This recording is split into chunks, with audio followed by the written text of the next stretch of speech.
Hello, IO Interactive and Warner Brothers invited me and 4 other Hitman fans to try out Hitman 2 and meet with the developers at Gamescom.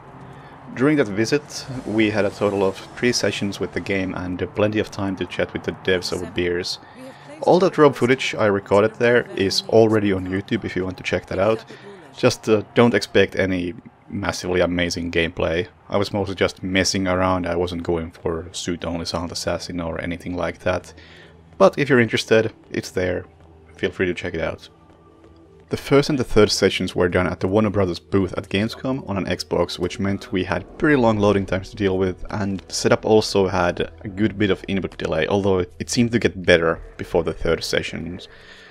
And the second session took place during a separate VIP event, and while the game was running on a PC, which helped with the loading times and the input delay, we were still stuck using controllers instead of keyboard and mouse. The station was also not very well placed as the sun was shining through the massive windows right behind the screen, so early in the evening it was really hard to see the game at all. But these are all just excuses for my poor playing. First, a couple of things that we didn't get to see, but we did get to talk about. The most important thing in my opinion is that the remastered Season 1 content will have multiple starting locations in the bonus missions and Patient Zero. That should make missions like Landslide and the Source way better, because I think having multiple starting locations is the best thing to be added to the series since the original Hitman 2 added the rating system. Also, the menus are getting redesigned. They were originally made to accommodate just Paris without looking empty, and that just doesn't work anymore. It's been bothering me for a long while now, so it was nice to hear that there's gonna be a change. Anyway, the demo itself. It was obviously a pre-beta build, so there were a number of small glitches like the briefcase jumping between hands and the explosion sound effects being delayed, and the game did crash on me once. But overall it did feel like Season 1 with some small improvements, which is what I expected. The demo we played was also somewhat nerfed for the Gamescom audience, so the AI was pretty slow to react to crimes and seemed to give up on chasing 47 pretty easily. Combat on the other hand was actually lethal again, similar to how it used to be early in Season 1. I don't know how the new combat AI that the trailer mentioned differs from the old one, but hey, at least 47 is not a tank anymore. The view cones and spotting mechanics were obviously one of the big things to look into, but it just wasn't really practical to test that stuff out extensively. Based on what I did try, the view cones do feel better than before, but since I didn't do anything too precise and the AI had been nerfed, I don't want to judge too early. It was good discussing this stuff with the team though. The problems with the view cones were apparently well acknowledged, and the new system they have doesn't just place a massive cone in every NPC's face and have them see everything around them as they look down. But instead the cone is adjusted based on what the NPC is doing.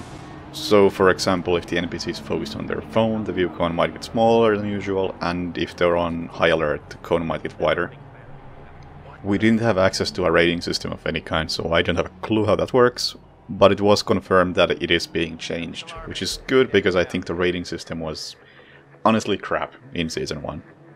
The UI looked pretty similar to Season 1, except a lot of the messages that used to show up in the middle of the screen now appeared above the minimap and were color-coded.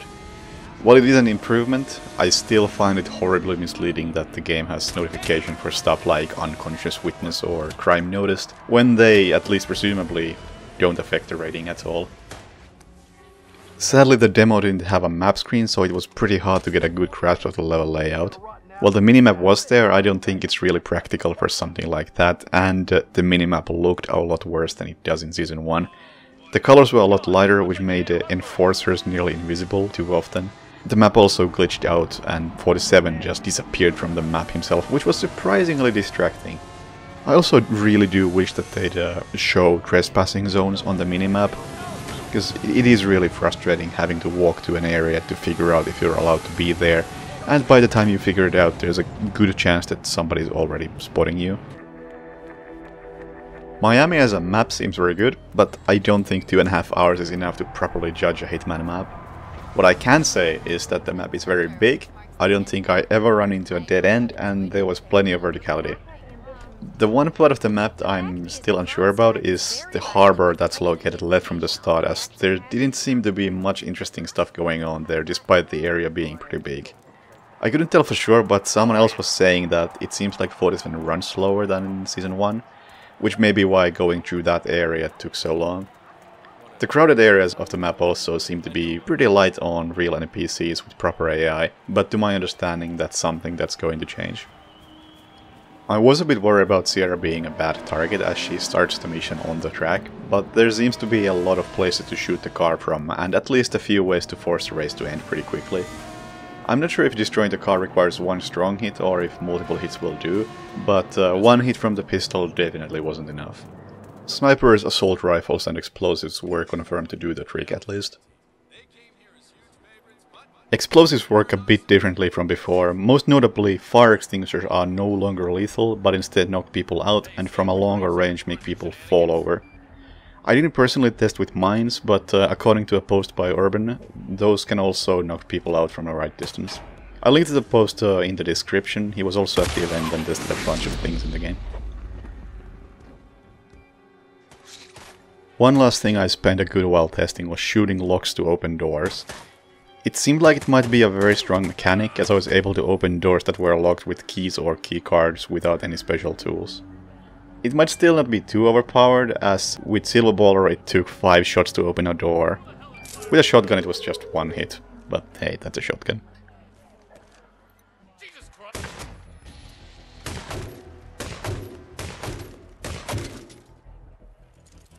Finally, here's a list of a bunch of small stuff that you may or may not find interesting. The fiber wire is visible. I don't exactly care myself, but it was specifically pointed out to me, so I guess there are some people who really care. The bloom was blinding, especially on PC. Maybe there was something in HDR settings that could have fixed that, but at least with the default settings, it looked just terrible.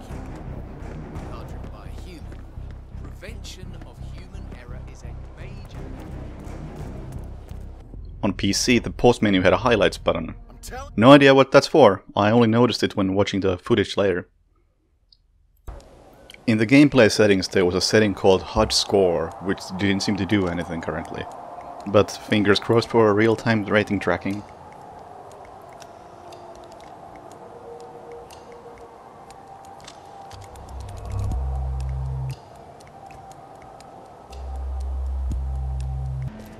Beating a guard in a brawl twice knocks him out without needing to punch him while he's down.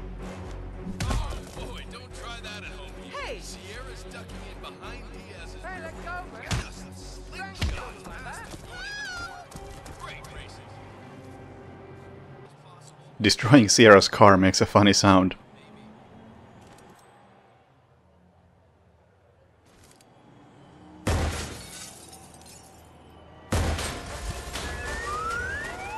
Targets down.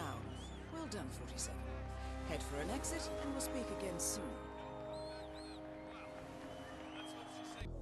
When climbing over walls, 47 drops large items that he's carrying.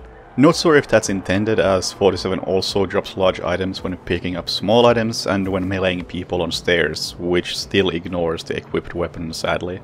Also, the crowbar is no large item. We have placed your requested equipment in a red van in the expo car park. The fetch trick, aka dropping a coin and then throwing it right away to make any NPC go anywhere, has been fixed. And I'm totally okay with that, it was a really boring trick. Excuse me, you dropped something. Target's personal bodyguards deliver found weapons away instead of calling for someone else to do it. Or at least they try. One time I saw a guard just walk away without the weapon. Anyway, good change in my opinion, I'm hoping it stays in. Excuse me? Oh.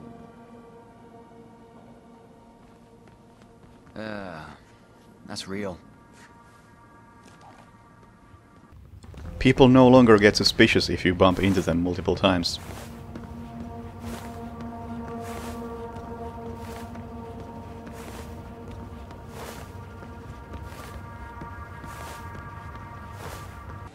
I didn't try placing other items in the briefcase, but apparently it works. There is an animation for taking the rifle out of the briefcase, though it did look a bit unfinished.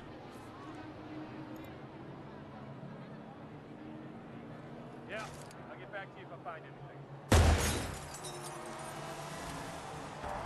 There was a ladder that needed to be kicked down from the top before using.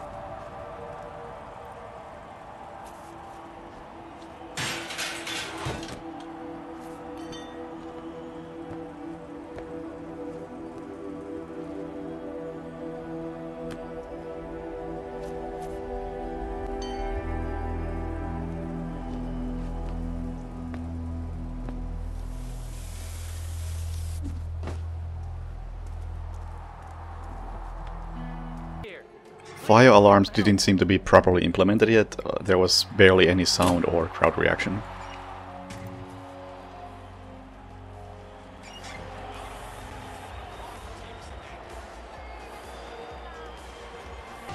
Leg shots still work, though I can't confirm if they affect the rating.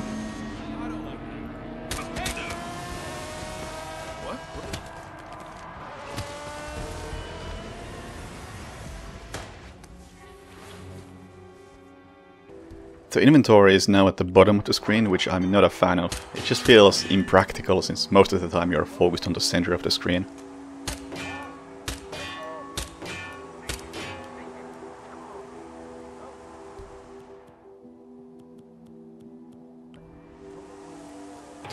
When blending into a crowd or bushes, there's a circle around 47 that displays how close enforcers can get before spotting 47. In the expo car park. Pick it up at your leisure.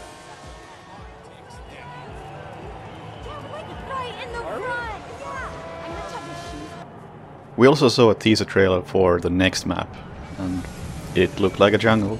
That's all there is to say. Once again, huge thanks to IO Interactive and Warner Brothers for inviting us to Gamescom. It was absolutely great, not just trying out the game, but also having drinks with all of you guys, so thank you. But yeah, I think that just about covers it. Overall, the demo left a pretty good impression. The game doesn't seem very different from Season 1, and I really don't see a reason why it should. Season 1 is already a good starting point. All it really needs is new maps, some quality of life changes like improved spotting mechanics, and an actual good rating system. Thanks for watching, hope you found at least some of this information interesting.